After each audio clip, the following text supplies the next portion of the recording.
Hey everybody. Today I want to talk a little bit about my gourami tank. In fact, I want to talk about my gouramis specifically. I often forget the amount of trouble I went through trying to get a group of gouramis to live together in relative harmony. I did just feed the tank a little bit ago. Before I was able to get recording, I had to go do something else, and by the time I got back, everybody's kind of scattered around, and it looks like feeding time is almost done. So we won't get too much activity, but we are going to get to watch the gourami swim around and do their things and interact, and that's what I really want to talk about, so I guess it doesn't really matter. Gouramis are often labeled as community friendly or community safe. A lot of times you will see community with caution. They're not as friendly and outgoing as they are made out to be a lot of times. Community with caution, I think, is a good way to put it. I also want to make clear that this is my experience with gouramis. I'm well aware of other people having very different experiences, and that's one of the things that makes gouramis so difficult to get a good community of gouramis together. In my experience, their personalities vary widely from timid to very aggressive, and a lot of it depends on the type of fish you've got. Now, some species are just sort of more naturally aggressive.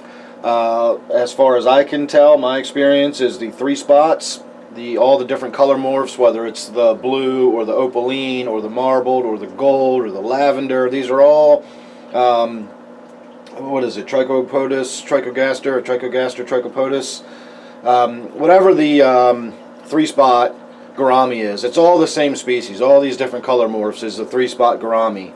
And that one is, as far as I can tell, the most aggressive on average. So when I originally started, I wanted to have one male and 4 female opalines. I wanted to have a tank full of those beautiful opalines that you can see there front and center. She's beautiful. And I just was never able to do it. I tried and I tried and I tried. And the male was aggressive with all of the females. I kept adding more fish. I started with 1 male and 2 females, and I added fish and I added more females, trying to spread the aggression around. And he still just seemed too aggressive with them. He chased them around constantly. He never left them alone. So eventually I decided I was going to give up on having the male in there. I wanted the male just because the male gouramis, the three spots in particular, have much more elaborate finnage. They're much more striking appearing fish. And so I reduced the tank to 5 female opalines. And the one that's still in here was, pretty aggressive with the other ones, and eventually I wound up losing several of the other ones, and I added some gold, and 1 or 2 of those didn't make it. I really should have probably gotten rid of her, now that I'm thinking back and reflecting on it. But I did a lot of switching around, and I don't want to make it sound like I lost 15 or 20 gouramis to her. I think she might have been the result, maybe 3 or 4 of them dying over time, just because she harassed them. She didn't beat them to death. She just harassed them and stressed them to death. She'd never let them eat. She always kept them hiding up in the corner. You can kind of tell how the gold gourami is not that out and about. You can see off to the upper right-hand corner. The gold gourami spends a lot of its time just kind of hanging out of the way. They're not super friendly with each other. So I've tried mixing the species. The Moonlight are fairly gentle. They do a little bit of fussing amongst themselves for dominance sake. Again, they're both females. All my gouramis in this tank are female. But they're not really aggressive with each other. And they are large enough, they're actually larger than the opaline, that they don't get too much harassment either. I made the mistake of trying to put a dwarf gourami in the tank one day, thinking that, with that small size, it would be able to just kind of keep to itself and stay out of the way. And my opaline went after that thing like crazy. It was all I could do to get the poor dwarf out of there before it got killed. Don't know what it was about that, but boy, she went after that dwarf like she was going to kill it. So that didn't work. And eventually I wound up just sort of with this mishmash of random fish that all seemed to work and get along. I used to have 2 pearl gouramis in this tank as well. And I think likewise they're a very small and a fairly docile gourami. Being in the tank with these other boisterous fish, especially my Opaline there, I think was just too much stress for them, and they wound up dying. And so rather than try to add any more, I just sort of settled in on the tank that I've got. And the real reason I call this my gourami tank is at one point I had 7 or 8 gouramis of 3 or 4 different species in this tank. I really wanted a tank with lots of gouramis. But what we want, and what is, you know, possible to do, is not necessarily the same thing. So I wound up sort of winding down to this level of gouramis, which I'm very happy with. There's enough room that they're all in the tank comfortably. I don't feel like this tank is overcrowded. It's a very busy tank. It does have a ton of fish in it, but everybody's sort of got their own place to be in the tank and their own swimming around space, and it just kind of works.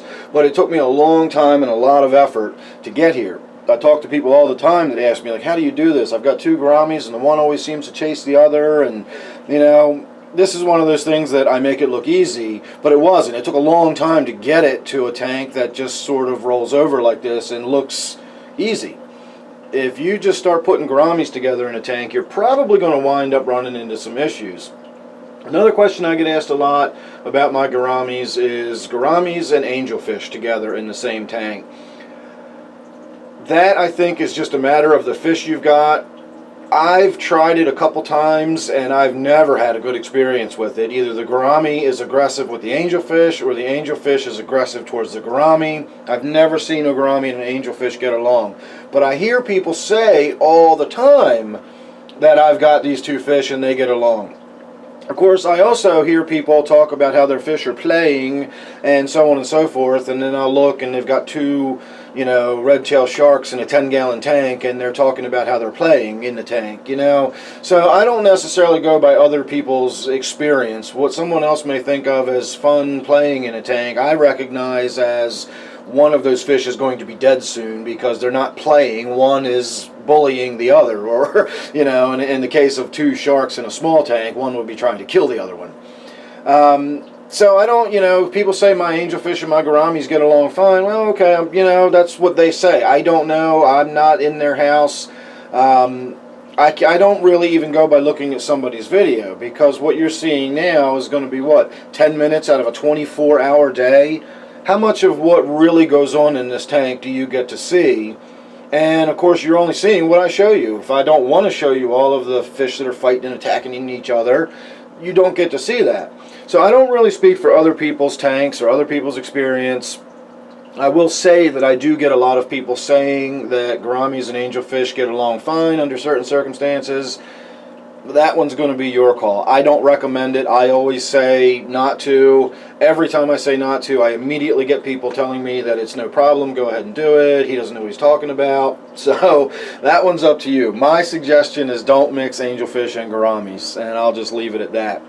Otherwise, as far as other fish go, the gouramis aren't aggressive. Like, I get a lot of people asking me about whether the neons are, you know, I've got catfish in this tank that eat the neons. I don't worry about the gouramis. If they were tiny little fish, like if I had some endlers in there maybe, the gouramis might go after them because they swim around up near the surface. But gouramis are predominantly vegetarian. If you've got a planted tank, they'll put a beating on your planted tank depending on what kind of plants you have in there. I've tried soft stuff like kabamba, and that just doesn't last. They just go through that like nobody's business. You can see my Moonlight right there now is nipping at the roots of my water sprite, and they also eat the leaves of the water sprite.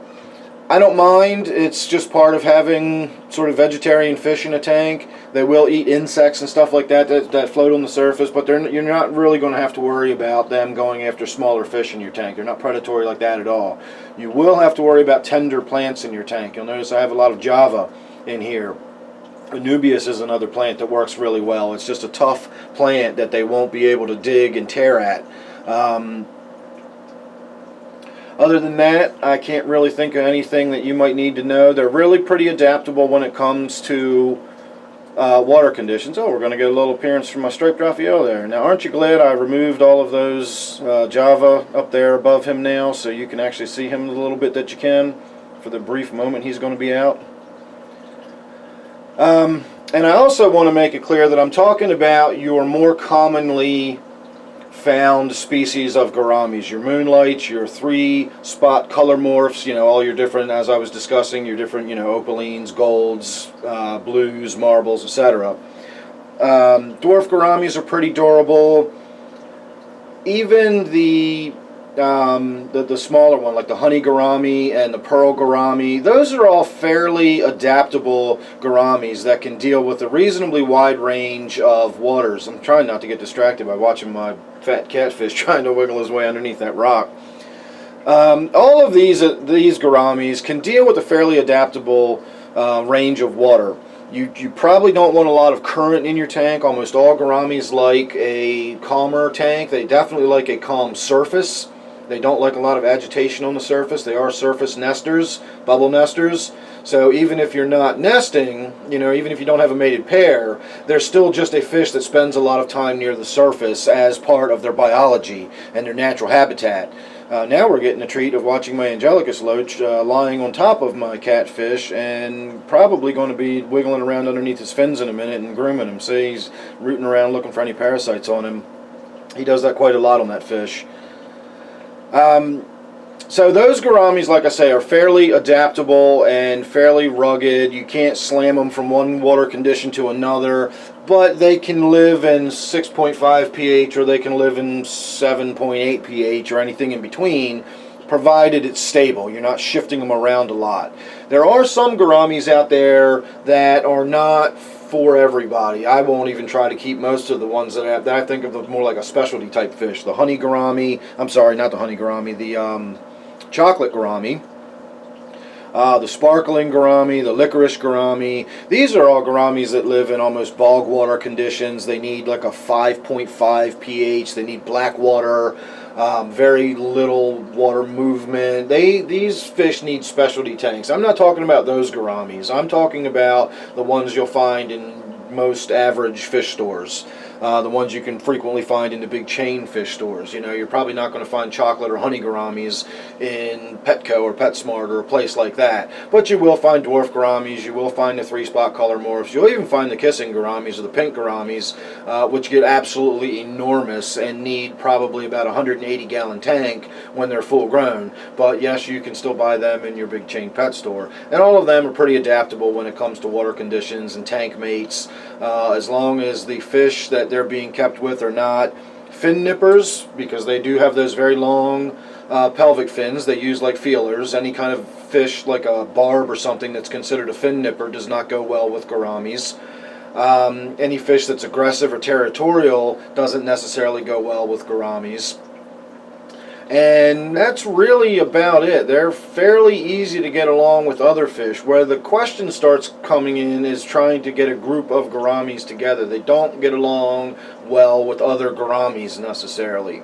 So it's possible to do it. As you can see, I do have 4 gouramis in this tank, but don't think you're just going to go randomly buy 4 gouramis, slap them in a tank, and everything will be fine. I've even tried getting them when they were young and growing them up together so that they hopefully would have had all of their differences sorted out by the time they were adults. And I still ran into issues with, as they came into maturity, the aggression began. I would guess that it probably took me the better part of a year to finally get this tank sort of stabilized with my gouramis the way I wanted. I've added some, you know, other things here and there as we've gone on, you know, over time. I've put some more otos in there. I added some, you know, rubber lip pleco not long ago.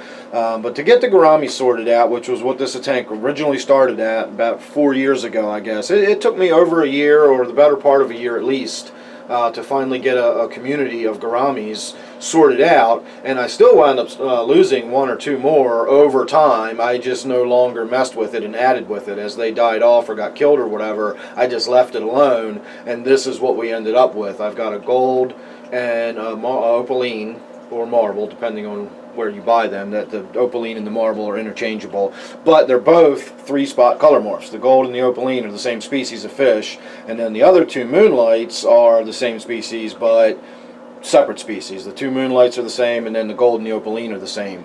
I hope I didn't make that too confusing. I just sounded like I really made that a lot more confusing than it needed to be. Anyway, that's about all I've got to say about gouramis that I can think of off the top of my head. Any questions, feel free to leave it in the comment section below. I don't have a ton, of experience or lifetime of experience with gouramis, but I do have a lot of gouramis. I got some snakeskin gouramis in another tank. I've got some dwarf gouramis upstairs, and then of course all of the gouramis I've just discussed in this tank and everything else. I do love me some gouramis. So if you've got any questions, I'll do my best to answer them. Any comments are certainly welcome or anything else. And also make sure you're subscribed. I've got several videos I want to get done here in the very near future, and you don't want to miss any of those or anything else I've got coming up. So thanks again for watching. Don't forget, this is my gourami tank, of course, and I hope to see you real soon on the next one.